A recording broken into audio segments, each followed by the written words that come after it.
News bulletin में आपका स्वागत है। आइए जानते हैं बिहार की 30 फटाफट बड़ी खबरों को। लखीसराय जिले के चानन प्रखंड के महजनमा और सतघरवा गांव को वैली ऑफ फ्लावर्स के रूप में विकसित करने की योजना है। जिला प्रशासन की इस पहल से स्थानीय किसानों और युवाओं के लिए रोजगार के नए अवसर खुलेंगे और बागवानी पर्यटन को बढ़ावा मिलेगा। प्राचीन नालंदा की ऐतिहासिक और प्राकृतिक धरोहरों को अब विश्व स्तरीय पर्यटन पहचान मिलने जा रही है। जिलाधिकारी उदिता सिंह के निर्देश पर कमल सरोवर और ऐतिहासिक पुष्करणी तालाब को इको टूरिज्म और वाटर स्पोर्ट्स के बड़े केंद्र के रूप में विकसित किया जा रहा है। इससे नालंदा आने वाले देशी विदेशी पर्यटकों को प्रकृति, इतिहास और आधुनिक सुविधाओं का एक अद्भुत संगम देखने को मिलेगा। बिहार में कोसी नदी पर राज्य का सबसे लंबा पुल बनाया जा रहा है। इससे जुड़ा अपडेट है कि इस पुल का 96% से भी ज्यादा काम पूरा हो गया है। इस पुल के बनने से लोगों को सहूलियत मिलेगी। खासकर भागलपुर से सहरसा और मधेपुरा की दूरी लगभग 60 किलोमीटर कम हो जाएगी। बोधगया आने वाले विदेशी श्रद्धालुओं के लिए अच्छी खबर है। गया जी एयरपोर्ट से 25 अक्टूबर से अंतर्राष्ट्रीय विमानों की आवाजाही शुरू हो जाएगी। कई प्रमुख एयरलाइंस ने पटना विंटर शेड्यूल जारी कर दिया है, जिससे यात्रा और सुगम होगी। बिहार में जमीन की दाखिल खारिज कराना अब महंगा होगा। विधानसभा से बिहार भूमि दाखिल खारिज विधेयक 2026 पारित होने के बाद अब इस प्रक्रिया के लिए 200 रुपये शुल्क देना होगा। राज्यपाल की मंजूरी के बाद नया नियम लागू हो जाएगा। बिहार विधानसभा ने बिहार जुआ विधेयक 2026 को ध्वनिमत से पारित कर दिया है। नए कानून के तहत ऑनलाइन जुआ खेलने वालों के ट्रांजैक्शन सीज किए जा सकेंगे और दोबारा पकड़े जाने पर 2 साल तक की सजा का प्रावधान किया गया है। बिहार के सरकारी विद्यालयों में शिक्षकों और शिक्षकेतर कर्मियों के लिए अब औपचारिक वेशभूषा अनिवार्य कर दी गई है। शिक्षा विभाग ने अनुशासन और सकारात्मक शैक्षणिक माहौल बनाए रखने के उद्देश्य से जींस टी शर्ट जैसे अनौपचारिक परिधानों पर रोक लगा दी है। मौसम विभाग की तरफ से 23 जुलाई को भी राज्य के अलग अलग हिस्सों में मेघ गर्जन, तेज हवाओं और भारी बारिश का सिलसिला जारी रहने का आसार है।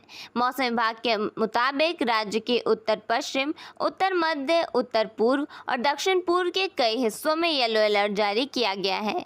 वहीं बिहार के 5 जिलों अररिया, कटिहार, किशनगंज, सुपौल और पश्चिम चंपारण में भारी बारिश होने का अलर्ट जारी किया गया है।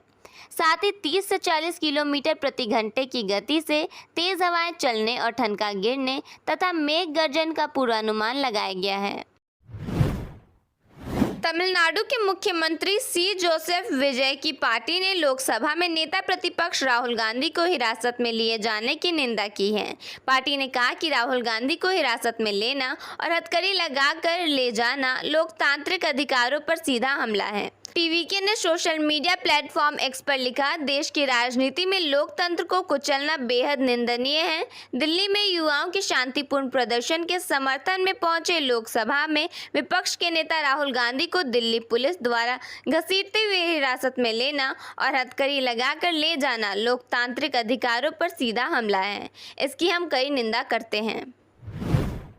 पार्टी ने लिखा, नीट परीक्षा लागू होने के बाद से ही इसकी विश्वसनीयता पर सवाल उठने लगे हैं। साथ ही छात्रों पर लगातार मानसिक दबाव भी बना हुआ है और उनके भविष्य के सपने बड़े सवाल के घेरे में हैं।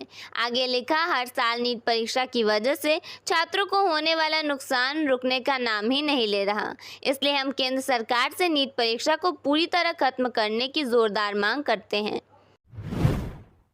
कॉकरोच जनता पार्टी ने बुधवार को सोनम वांगचुक को पत्र लिखकर उनसे अनशन तोड़ने की मांग की है। सीजेपी ने अपने पत्र में लिखा है, पूरे सम्मान और दिल से आभार के साथ हम आपसे निवेदन करते हैं कि प्लीज अपना अनशन खत्म कर दीजिए।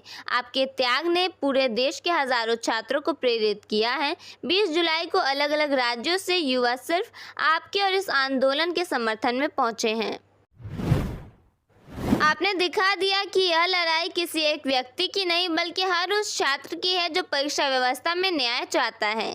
लेकिन इस समय सबसे ज़रूरी है कि आप अपनी सेहत का भी ख्याल रखें। सीजेपी ने सोनम से वादा किया कि उनके अनशन तोड़ने की वजह से यह आंदोलन खत्म नहीं होगा। सीजेपी ने लिखा, हम इस लड़ाई को पूरी ताकत के साथ आगे बढ़ाएंगे और परीक्षा में न्याय की हमारी मांग पूरी होने तक संघर्ष जारी रखेंगे। इस आंदोलन को आगे ले जाने के लिए हम हर संभव कोशिश करेंगे। दिल्ली में चल रहे छात्रों के प्रदर्शन के समर्थन में बिहार की राजधानी पटना में बुधवार को ऑल इंडिया स्टूडेंट्स एसोसिएशन के आह्वान पर छात्रों ने प्रदर्शन किया। प्रदर्शनकारियों का मार्च पटना के गांधी मैदान के गेट नंबर 10 से शुरू होकर राजभवन तक जाना था। हालांकि गांधी मैदान स्थित जेपी गोलंबर पास पुलिस ने छात्रों को रोक दिया। प्रदर्शनकारियों पर पुलिस ने वाटर कैनन का इस्तेमाल किया और आंसू गैस के गोले भी छोड़े। पुलिस की ओर से आंसू गैस के 2 गोले छोड़े गए। इस दौरान प्रदर्शनकारियों की ओर से भी पुलिस पर पथराव करने का आरोप है। पुलिस कार्रवाई के बावजूद प्रदर्शनकारी छात्र जेपी गोलंबर पर नहीं रुके और आगे बढ़ते हुए डाक बंगला चौराहे तक पहुंच गए। इस दौरान छात्र लगातार मोदी मीडिया गो बैक के नारे लगाते रहे। प्रदर्शन के दौरान कई मीडिया कर्मियों के घायल होने की जानकारी सामने आई है। कुछ लोगों के हस्तक्षेप के बाद कई मीडिया कर्मियों को भीड़ से बाहर निकाला गया। नीट पेपर लीक और शिक्षा मंत्री से इस्तीफे की मांग समेत अन्य मांगों को लेकर जमकर विरोध प्रदर्शन किया गया। इस दौरान पुलिस और छात्र आपस में भिड़ गए। छात्रों के प्रदर्शन को उग्र होता देख डीएम, एसपी समेत भारी पुलिस फोर्स तैनात है। साथ ही बीजेपी के झंडे वाली गाड़ी पर पत्थरबाजी भी की गई। पटना में कांग्रेस और बीजेपी नेताओं के बीच जमकर पत्थरबाजी और डंडे चलने की घटना सामने आई है। दोनों पक्ष पार्टी के झंडे लेकर आमने सामने आ गए। बीजेपी नेताओं का आरोप है कि कांग्रेस कार्यकर्ता पहले से ही लाठियां लेकर पहुंचे थे। वहीं कांग्रेस कार्यकर्ताओं का कहना है कि बीजेपी की ओर से ईंट पत्थर चलाए गए।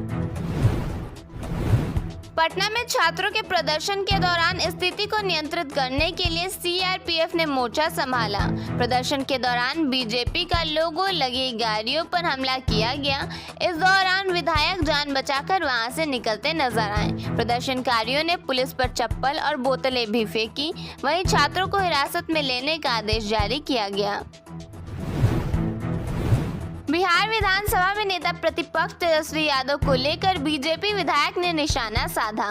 उन्होंने तंज कसते हुए सवाल किया कि क्या तेजस्वी यादव अमेरिका ईरान युद्ध में मध्यस्थता कराने गए हैं। वहीं सूखे की स्थिति पर मुख्यमंत्री सम्राट चौधरी ने कहा कि किसानों को अनुदान राशि दी जाएगी। मुंगेर में शादी के 22 दिन बाद एक दुल्हन अपने बॉयफ्रेंड के साथ भाग गई। बताया गया कि पति उसे घुमाने लेकर गया था, तभी प्रेमी फिल्मी अंदाज में उसे अपने साथ ले गया। घटना के समय पति, सास और ससुर भी मौजूद थे। अर्चना और आनंद की शादी 29 जून को हुई थी। प्रशांत किशोर की पार्टी के दफ्तर पर इनकम टैक्स ने छापा मारा। टीम पार्टी कार्यालय की तलाशी ले रही है। इसके साथ ही पीके के करीबी के होटल में भी रेड की गई। पुलिस ने होटल से जुड़ी डिटेल भी मांगी है। मुजफ्फरपुर में अनुकंपा के आधार पर बहाल एक चौकीदार का शराब पीते हुए वीडियो सामने आया है। वीडियो में उसके हाथ में शराब की बोतल दिखाई दे रही है। मामले में डीएसपी को जांच के निर्देश दिए गए हैं।